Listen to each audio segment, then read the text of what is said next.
And welcome to another edition of Battleground, Florida. I am Christopher Heath, coming to you from the Parish Healthcare Podcast Studio it's overcast today in Orlando, Florida. Unseasonably warm, but I am told by the meteorologist here that it's supposed to get cooler towards the weekend. So that's something to look forward to. Also, something else to look forward to. A guest I've wanted to have on for a long time, the consummate Florida man, Craig Pittman, an author, a reporter over the Tampa Bay Times, and I don't think it's too far of a stretch to say you have written the most comprehensive books on Florida's weirdness, whichever pen has been put to paper. Thanks for being here, Craig. My pleasure. So, you have the new book out, which is Cattail: The Wild, Weird Battle to Save the Florida Panther, Right. and that is, you talk about it, just a beautiful, majestic creature that we very nearly wiped off the face of the earth. I want to get into that first, but before we do that, did you watch any of that debate last night? No, I missed it. There we go. We've covered the political angle for this political podcast. Okay. Now we can get into Florida news. We'll talk about the book first. Tell me a little bit about what this is about. Well, it's about how Florida school children, in a way, sort of saved the Florida Panther.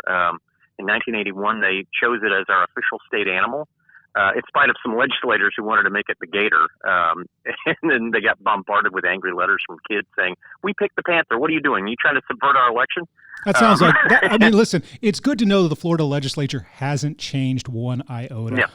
No. And then in the 90s, the panther very nearly went extinct, and the people in charge thought that would be a very bad look for Florida if our state animal went extinct.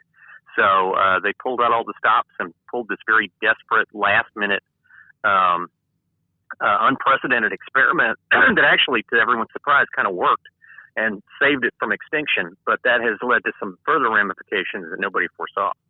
I know if you've ever seen it, and you have to go seek them out to go see a Florida panther in person. They are beautiful animals, absolutely They're gorgeous animals. Amazing. But I know we've saved them from extinction, but they're still very, very much a species that it's not too far to think they couldn't be around much longer if we don't do things the right way.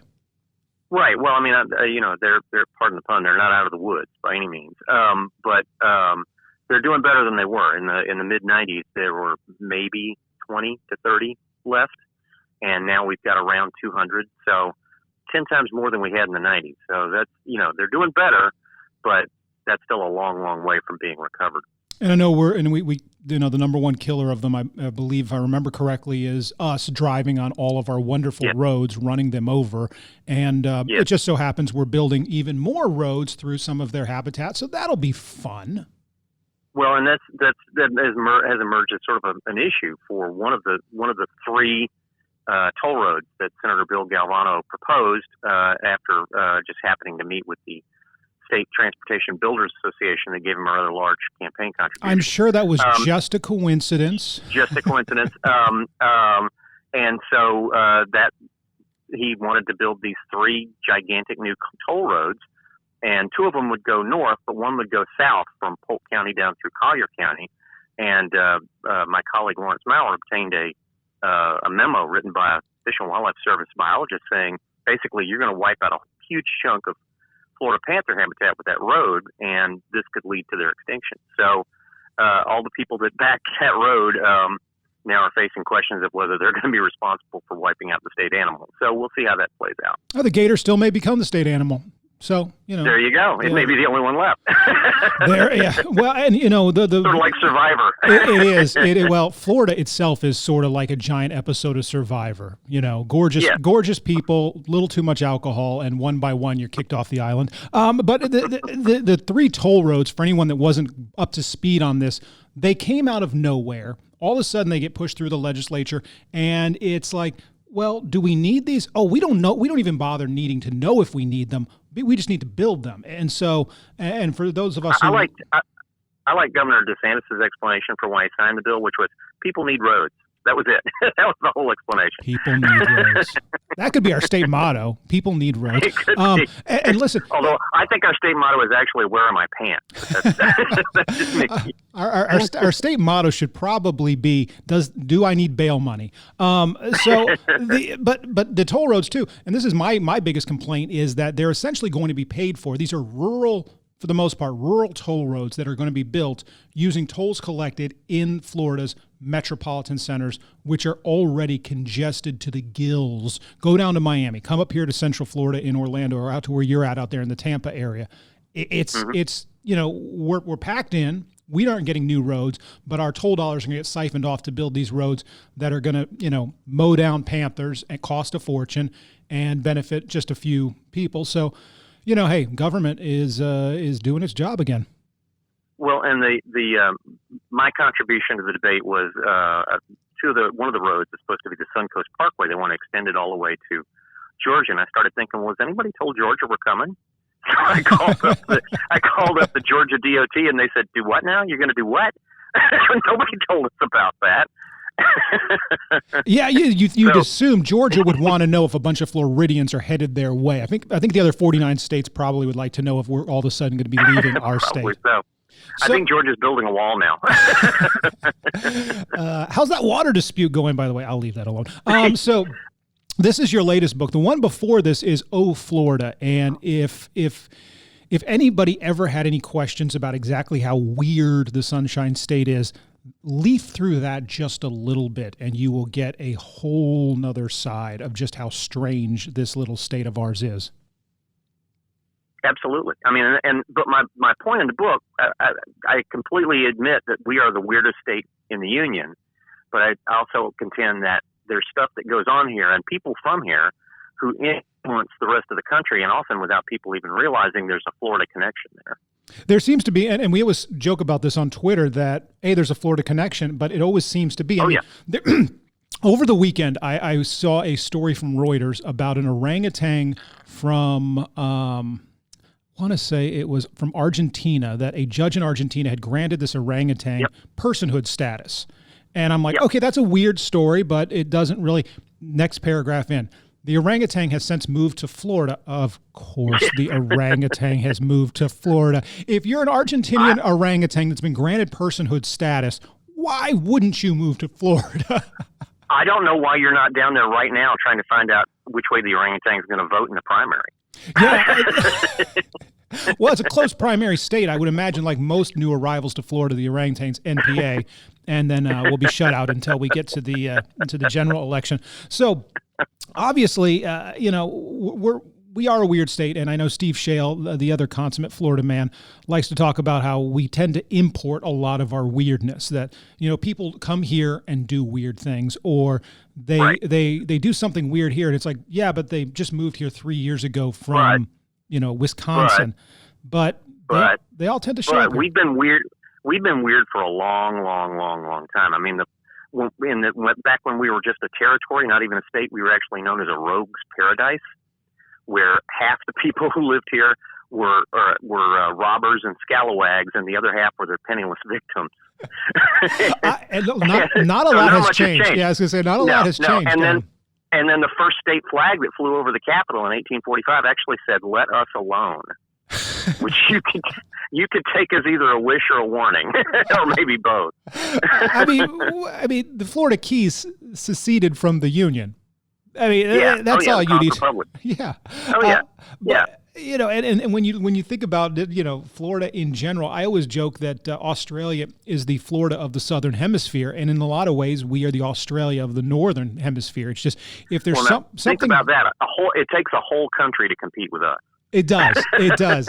But much like Australia, we were settled largely by prisoners and convicts and people who were escaping the long arm of the law. And, not a lot has changed. So what else about Florida jumps out as making us just the state that everyone kind of gets to joke about? Well, I mean, a big reason for why we are the way we are is because we've undergone this wrenching demographic change. I mean, in 1940, we were the least populated southern state, which is understandable considering nobody had bug spray then or air conditioning. And then in 2014, we became the third most populous state. We surpassed New York in population. And so now we've got 21, 22 million people who are living here, and they're not evenly spread over the whole state. They're kind of crammed into that 30-mile wide swath along the coast or along I-4 where the theme parks are. So when you jam that many people into that small a space in that short a length of time, you're bound to have people start chasing each other with machetes and ramming into each other's cars and arguing over whose dog pooped on whose lawn. And think about who the people are who moved here. We've got ex-CIA agents who retired here after coming here to train for the Bay of Pigs invasion, and they fell in love with the place. We've got Hooters waitstaff because the first Hooters was founded here. We've got professional python wranglers. We've got monkey breeders. We've got spam kings, strip club moguls, uniformed Scientologists, and 29 electoral votes. So it's soon kind to of be understandable. Soon to be 30 or 31 electoral votes. So yes, our status exactly. as important and what the hell's going on in Florida is only going to accelerate.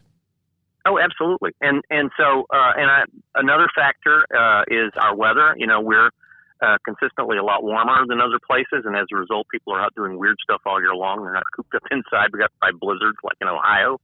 I actually called a machete distributor and checked this. They do sell more machetes in Florida than any other state. Wait, hold on. That blew my theory. They're giving them away free with cups of orange juice at the state line. Are we still giving away free orange juice? I thought they stopped that. No, Yeah. they stopped, and now there's a move in the legislature to bring that back because it made so many people angry. They're like, "This is a family tradition. We cross the border into Florida, we stop and get orange juice, and then we keep on." And now it's like, beat it, kid. We're not giving you anything free here anymore. No, knowing the way Florida goes, it's just going to be replaced by Bud Light hard seltzer. Yeah, or meth samples. So. So not just that we import our own weirdness, we create our own. We also have, as you mentioned, year-round weirdness. You've been covering news here for decades. What can you pin down the weirdest single Florida story you've ever covered? Oh Lord, no. I mean, we haven't quite hit that level of nudity and meth lab explosion and pythons. That you would need for the perfect Florida Mad Libs kind of story. But there are some that I think would go into the if we had a Florida Weirdness Hall of Fame, there's some I think that would go in on the first ballot. One of them being the guy who won the pet shop contest. The contest was to win a free python, but in order to win, you had to be the one who ate the most live cockroaches. And, classic good news, bad news story. He won the contest, but he died. And the reason he died, the medical examiner found that he choked to death on insect parts, which I just have to wonder, how often do they check that box here in Florida?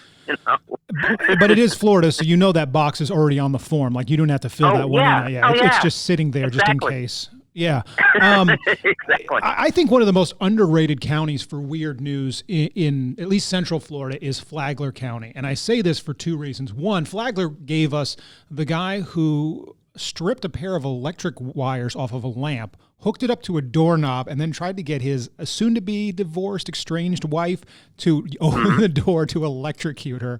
And then it got him, didn't it? Yeah, it got him. Plus, it's 120. It's 120 volts. You cannot kill someone with that little amount of electricity. But points for Florida, man. You give him a pretty good jolt, though. And then I had been in the state for maybe 2 years, and a gentleman in Flagler County by the name of Christopher Heath got arrested for forgery. And of course, the newsroom was abuzz for 2 or 3 days about, hey, Chris, you, and I was like, it was going to happen sooner, because sooner or later, somebody with your name in this state will get arrested for doing something. And everyone you work with and know is going to clip it, put it on your Facebook, and hit you up and be like, hey, Craig, I saw you got arrested for streaking. You're like, it wasn't me this time. Actually, my doppelganger is a pro wrestler, Craig Pittman. Nice. Yeah, I'm pretty happy about that one. My wife actually tried to get one of his action figures, but they were sold out.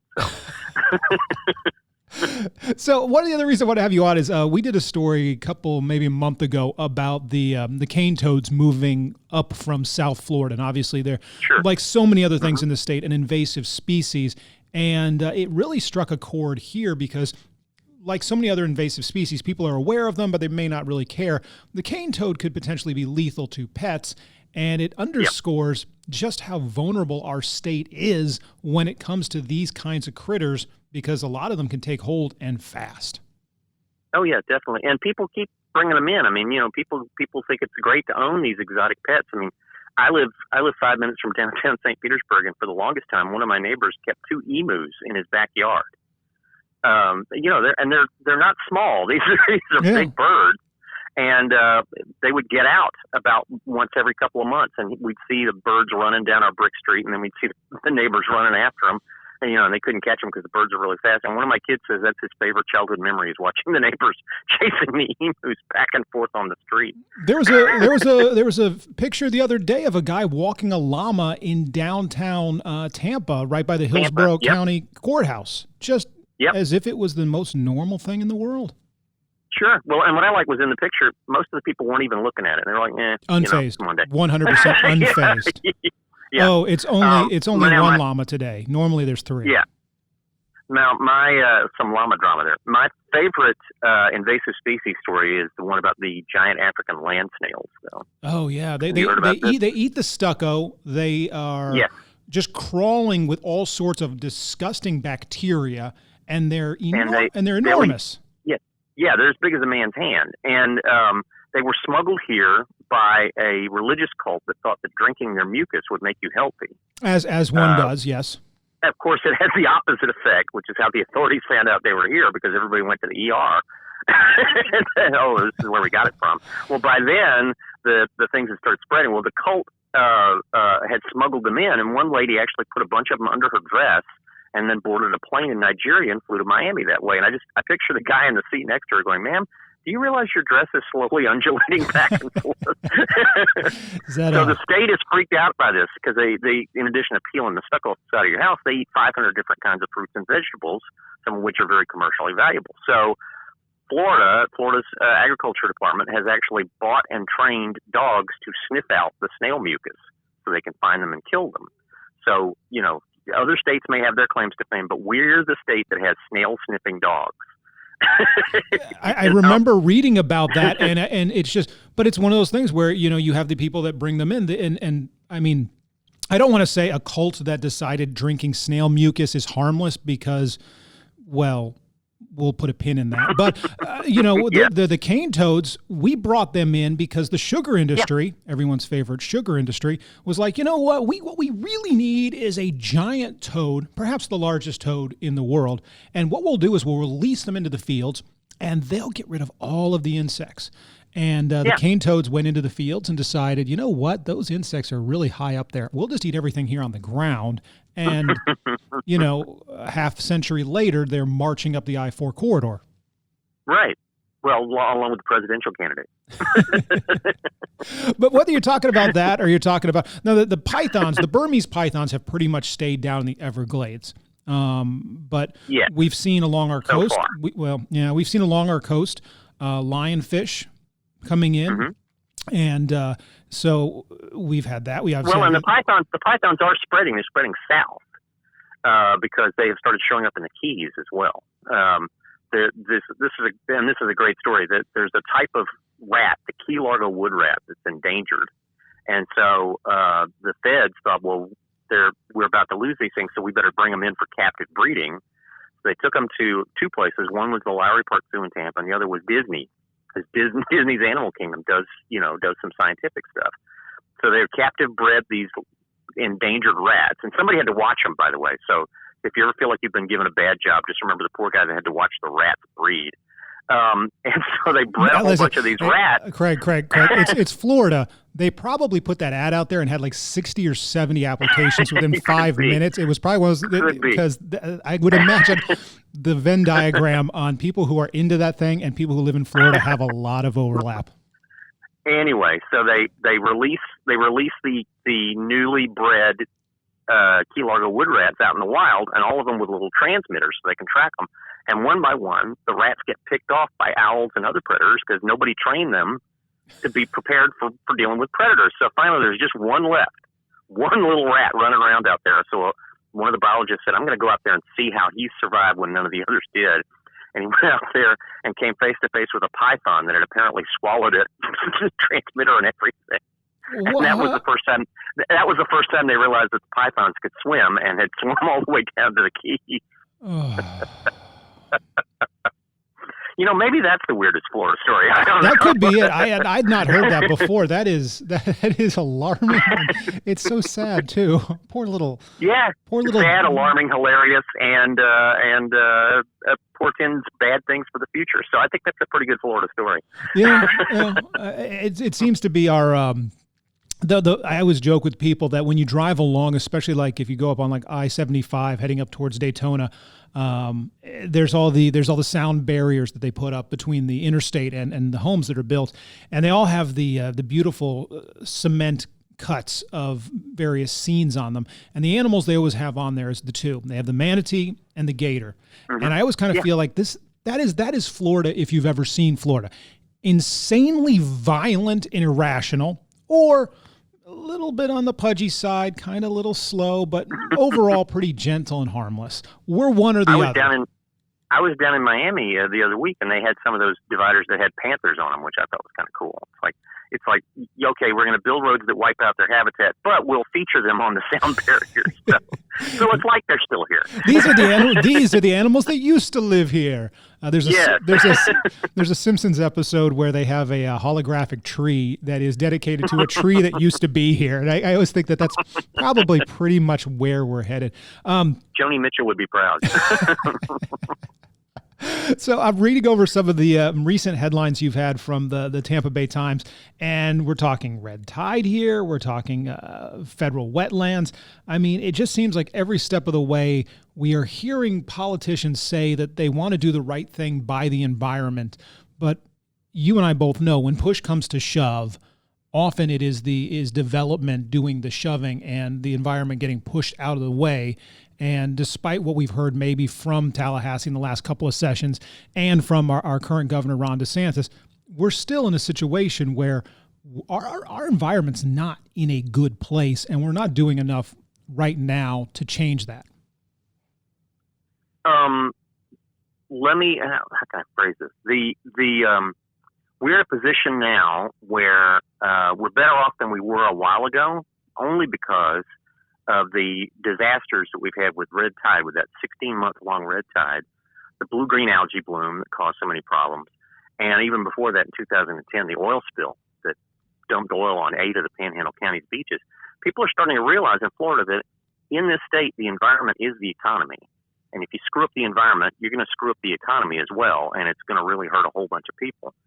And so the folks who are in charge now have turned their back somewhat on the precedent set in the prior 8 years of paying lip service to the environment and meanwhile pursuing jobs to the exclusion of everything else.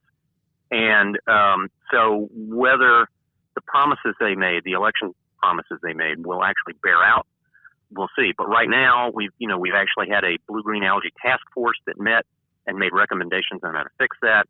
And there's some proposed legislation to deal with it. It's not entirely popular, but we'll see what happens. We'll see if the governor puts his weight behind it and gets it passed or not. And so, I mean, the jury's still out on some of that stuff. But there's still an awful lot of folks who are doing, Florida business as usual of, well, we need a strong economy in order to preserve the environment, so we have to sacrifice some of the environment in order to preserve that strong economy.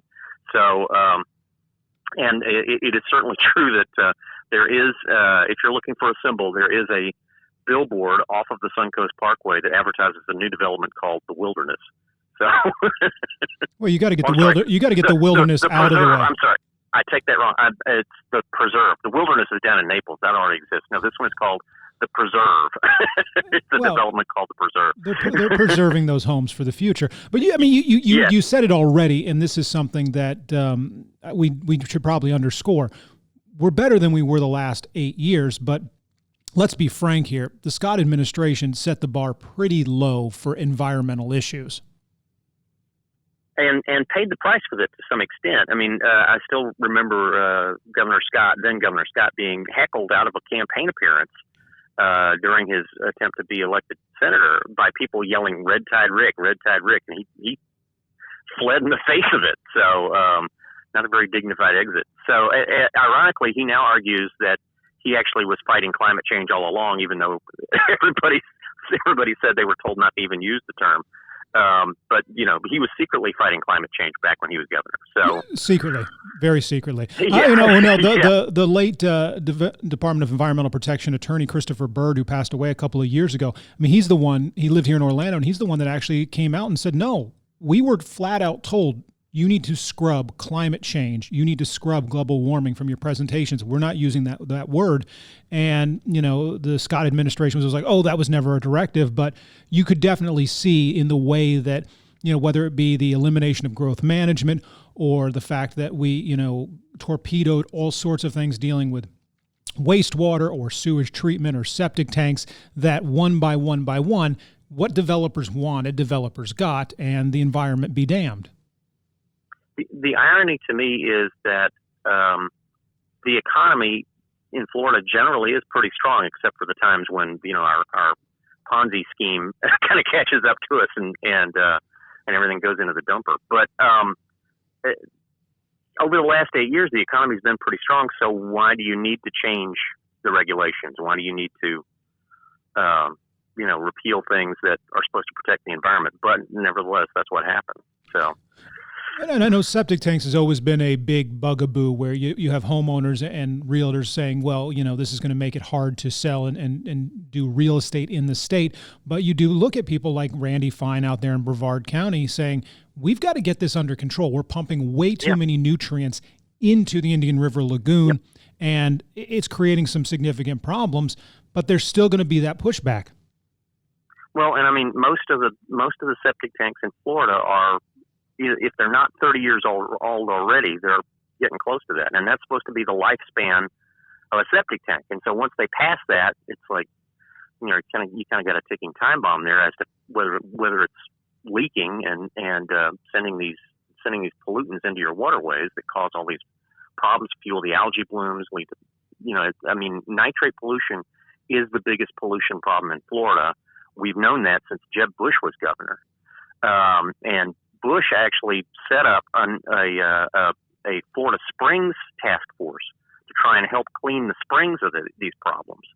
And the Springs task force went around and they recommended the state buy property to eliminate the flow of pollution into the springs, because a lot of the springs are state parks, so that means it's taxpayer assets that you're polluting. And then when Governor Scott came in, he disbanded all the task force and said, so long, thanks for your service, and that was it for saving the springs.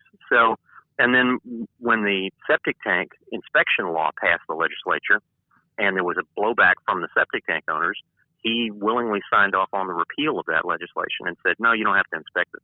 Septic tanks, they're fine, out of sight, out of mind. So, it's, but without septic tanks, if you require people to hook onto actual sewer lines, that's going to drive up the cost of the development, number one. And number two, ironically, some of the septic systems, some of the sewage systems, they're not doing too good either. I mean, look at Fort Lauderdale, which just got hit by, what was it, a $1.3 million fine because they dumped so much. Because, once again, infrastructure is the thing everyone ignores, not just in Florida, but all over the country. And so, in Florida in particular, that's really catching up with us, where St. Petersburg was dumping sewage into the waterways.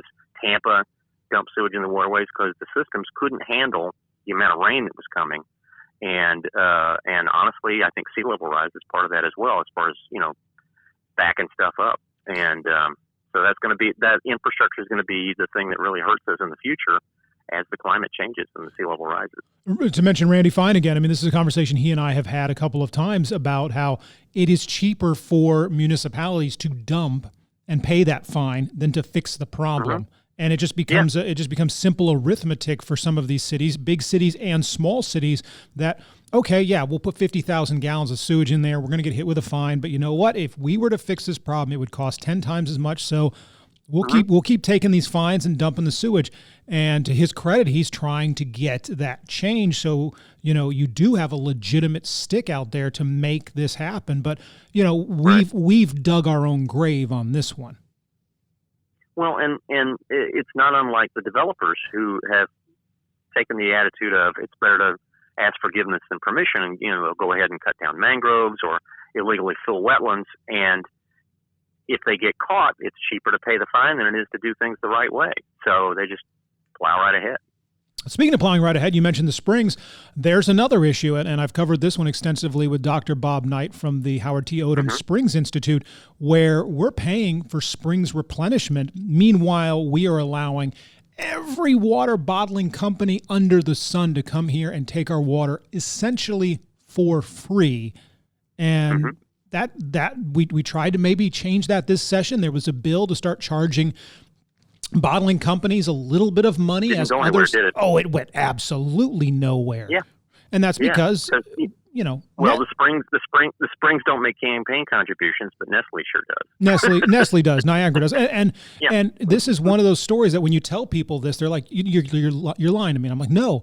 You go out and you get a permit from whatever your water management district is, and you say, "I'm going to be sticking a pipe here, and I'm going to be pulling this many gallons out." And they say, "Okay, well, you need to pay us a small fee for the permitting, and you're allowed to have 10,000 gallons a day." Great, thanks.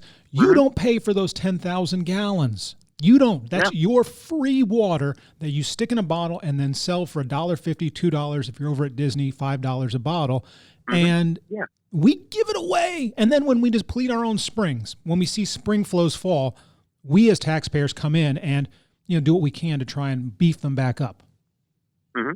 Exactly. Well, and to their credit, the bottling companies are concerned about water quality, obviously. So one of them even went so far as coming up with a new computer model for trying to calculate pollution flowing into the spring so they could better regulate it. And the state turned them down and said, "No, thank you. We don't want your model." Yeah, well, the state's had its own problems with computer models. I recovered a couple years back when the St. Johns River Water Management District got they had to admit that they had miscalculated withdrawals from the springs because they had not accounted for essentially evaporation from groundwater, surface water. And when they put that in, all of a sudden their withdrawals went way up, and they had issued way too many permits on the old model, and they didn't want to talk about it. They just, and I can understand you didn't want to talk about it, but you screwed up. You've given out too many permits. We're pulling too much water. And, everybody loves to crow about all the people moving to Florida and all the businesses coming here. You know what those businesses and people are going to want? They're going to want some water. They might want to drink a little water and maybe put some on their lawn. Yeah. So, I mean, I did a story because they're on the modeling, because it turned out that most of the permits in Florida are based on a computer modeling system that assumes what's under our feet is all gravel and sand, and it's not. In most of the state, it's limestone, which is full of holes. It's what they call karst, and water flows through it much more quickly than it does through gravel and sand. So that means all of those permits are based on an incorrect assumption, and the times for spreading pollution are completely different from what they really are. So, and that was why the bottling company had offered this new modeling system, and the state said, "No, thank you." Yeah, well, we don't want that information, and to the extent of kind of plugging your ears and covering your eyes, we are looking the other way as fast as we can on climate change. Going back again to the cane toad, if you want to talk about the cane toad or the Cuban tree frog, as we have seen warmer and warmer winters, it's making it a lot easier for these amphibians who are cold-blooded to make their way up from South Florida to Central and then obviously eventually North Florida, because if it's 85 degrees in January, it's easier for them to move. And this is part and parcel with what we've seen along the coast, where you're seeing, especially like down in Miami, where you're seeing flooding in the middle of the afternoon. And, you hear people say, "Oh, that's just the king tides." That's not just the king tides. We are seeing sea level rise. We are seeing global warming, and it's having a detrimental impact on our state. Yep, definitely. So enjoy your waterfront property in Orlando. That's my advice. Yeah, well, it was the old adage. Will Rogers said, "Buy land, God ain't making any more of it." Well, he's taken a lot of it away lately. Oh, it's still there. It's just, you have to swim to it instead of drive to it. That's all. Well, the intercoastal is just going to get bigger. That's all. That's fine. We need more intercoastal. Yeah. But I mean, this is what we've started to see, is that you are seeing flooding in places we haven't seen flooding in the past. And That ain't cheap. And it lasts a lot longer. There's a place in Key Largo where the streets were flooded for 90 days straight last year. I mean, that's not normal. And when you start flooding those places, everything along the coast, for the most part, is expensive property. And so you're not flooding out $100,000 home, you're flooding out $1 million home. And this is a problem that then has to get addressed. And how do you address it? Well, Miami's spending millions of dollars to try and take care of this. And other cities are going to have to bite that bullet as well. And it's just a matter of we've created our own problems. Right. Exactly. So I want to kind of bring this all to a close with looking out at what I thought you said look out, which is something you do shout a lot in Florida. Look out! Looking out. Here come the snails. What does the future hold for us here in Florida? I mean, it's eventually the other 49 states are going to get tired of our crap and vote us out of the union and replace us with something else. No, they're not. Because two reasons. One, they won't continue wanting to be amused by us. But number two, because we have so many electoral votes, they can't do anything without us. And plus, I think it's helpful to them that the closer we get to election time, the presidential candidates all come down here. They're like, yeah, you keep them. You keep them down there. Because, I-4 is supposed to be the highway to heaven for people running for the White House. It's like the Dixville notch of the modern age, where, you see all of we saw in 2016, we saw Trump and Clinton down here so much they qualified for the residence discount at Disney. I think that's going to happen all over again. Well, Trump especially, he's now an official Florida man. I'm not saying there's a correlation. I just want to point out that the minute he announced he was officially a full-time Florida resident, he got impeached. I'm just saying. I'm just saying. So, he was okay till then. Everything was going so swimmingly, and then he got a Florida driver's license, and the next thing you know, Well, you know what they say: come down on vacation, leave on probation. So, but no, nobody's going to vote us out, because the other reason is people do love coming here. They come here to visit. They come here to Disney or to the beaches, and eventually they retire here, which is why we keep getting fuller and fuller and fuller. And plus, we're getting tons of people from other countries and other parts of the world. We got a lot of Venezuelans now. They're part of the United States already, but we had a ton of people from Puerto Rico moving here after the hurricane, moving into Central Florida. So, and so I think the future of Florida is the word more. We're going to see more of everything, more people, more diversity in our population, because really the only thing that balanced out the voters, the Hispanic voters increase in Central Florida was the increase in people in the villages, which is a whole nother topic, honestly, the villages. And so I think the future of Florida is just, we're going to keep getting more and more people in here and trying to figure out how to put them, where to put them, and how to provide them with the resources we have, which are dwindling because we haven't been good caretakers of them. So there's going to end up being fights over water, fights over algae blooms again, that kind of stuff. And it's going to keep being interesting on my beat. Let's put it that way. Yeah. My motto is, if you save the environment, I got nothing to write about. So, well, I think you're in danger of that, at least in the short term. As Billy Corbin loves to say, the Florida of today is the America of tomorrow. And absolutely, I don't know if that's a warning to the other states or just very, very prophetic there. We tried to tell them in 1845, man, let us alone, but they didn't listen. All right, Craig. Listen, plug for the book. Where can people pick up Cattail or O Florida? Cattail and O Florida too, I think, are both on sale at fine bookstores everywhere, including your local Barnes and Noble. A lot of independent bookstores are carrying them. In St. Pete, that's Haslam's. In Miami, it's Books and Books. Up in Tallahassee, it's Midtown Reader. And so I always encourage people to go to the independents if they can. And because often they're local folks running those local bookstores. And it's available online at Amazon if you want to order it that way, pick up the Kindle version or the audio version. I hasten to add, I was not asked to do the audio version. I always keep hoping they're going to ask me to read my own book. For some reason. Your dulcet tones not bringing the book sales in. I know. Who did they do? I actually had I actually had a guy call me, not for those two books, but the previous book, The Sin of Scandal, which was about an orchid smuggling case in Florida.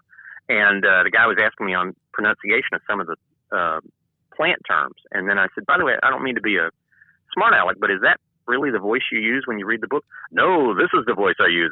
He said, and I said, all right. And then we're okay then. Well, I mean, I guess if they announced like they'd secured Sir Patrick Stewart to read your book, that's a pretty good upgrade right there. It's a good upgrade, but it's not the right tone for talking about Florida, I don't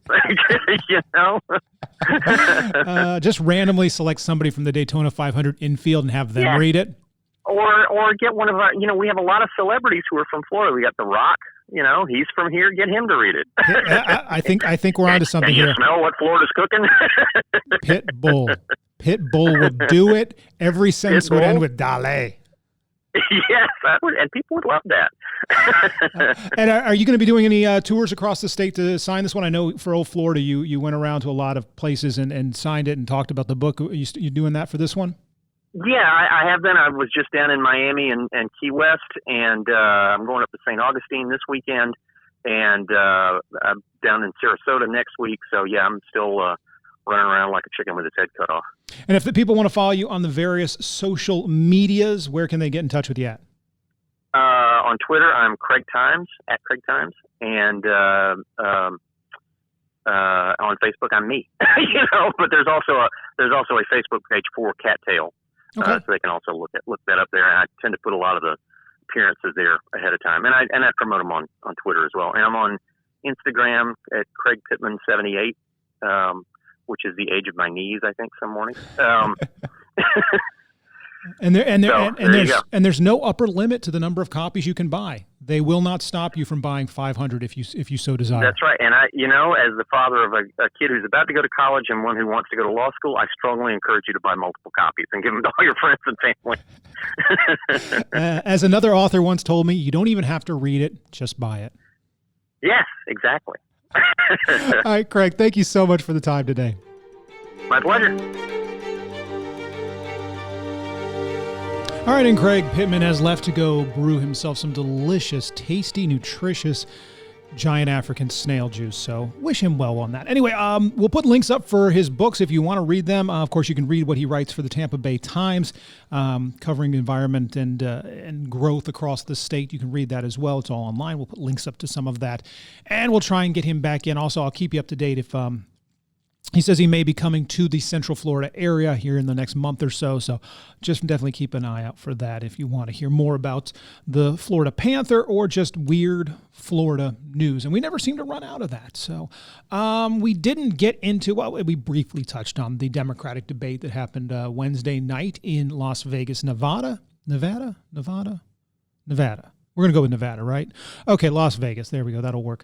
If you didn't see it, you missed 6 people all yelling at each other for 2 hours. You missed Michael Bloomberg on the stage for the first time, and some pretty hard-hitting attacks on him. So we'll see if he continues to rise in the polls or what happens going forward, because obviously he has the money to create his own narrative, but last night, he definitely took it on the chin a couple of times from Elizabeth Warren, Bernie Sanders, Joe Biden. I mean, I think they each took a different turn taking a swipe at him, and so we'll see what that does.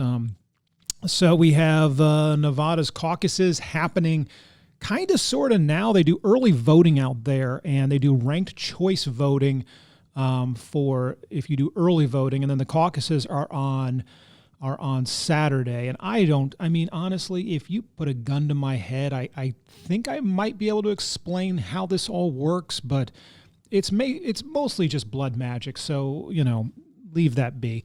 Then after that, we have South Carolina. We'll see how Joe Biden does in Nevada. He has to, I would say he probably needs to be somewhere around a very strong second place, if not win Nevada. But South Carolina is considered his firewall. So we'll see what happens when he gets into South Carolina. It's a state he spent a lot of time in, and maybe he reemerges as the front runner. But right now, it definitely looks like Bernie Sanders is your front runner. He's taken the lead in a couple national polls, and he may actually end up outright winning Iowa, at least as far as the most delegates. It was announced last night that both the Buttigieg campaign and the Sanders campaign want a recount for the final delegate to be awarded. So here we are a couple of weeks after the Iowa caucuses, and we still don't technically know how it all shook out. So, Democratic Party points for stumbling out of the blocks there. Anyway, so we have South Carolina coming up and then Super Tuesday. And that is the big one for where the Bloomberg campaign has sunk all of its cash. Not all of its cash. It's where they've sunk a lot of cash. And then Florida a couple weeks thereafter. We vote mid-March, so we will definitely get to weigh in. And Bloomberg, I think St. Pete polls had him leading in Florida, but not overwhelmingly. It was a slight lead here in Florida. So we'll see how that all shakes out, and maybe see some more campaigns close up shop, and see if anybody gets a big boost coming out of Nevada and out of South Carolina as we head towards Super Tuesday and then head towards Florida. We will talk a little bit more about Super Tuesday and Florida as we get a little bit closer to that. But for now, we will leave the Craig Pittman and Tales of Florida Panthers and weird Florida news as a bit of a palate cleanser, if you will, and start moving towards politics in a upcoming podcast. Also, quick shout out, if you are not also downloading it, go ahead and check it out. Joe Kelly over at the radio station here, WDBO, News 96.5, WDBO. Joe Kelly has his own podcast. I will stick a link to it. He was kind enough to have me on his podcast this week, and we discussed the Boy Scouts declaring bankruptcy. We also discussed the Ryan Newman crash at the Daytona 500. So that will be on there. If you want to listen to that and link to that, check that out. Definitely a cool one. They do every day. They do kind of a wrap up of whatever the hot topics were for the day and discuss not just how they covered it, but really dig into the story and what its broader implications are. So I'll put a link up there if you want to check that one out. Joe Kelly's podcast over at WDBO. Anyway, that is it for me. I will be back in your feed before you know it.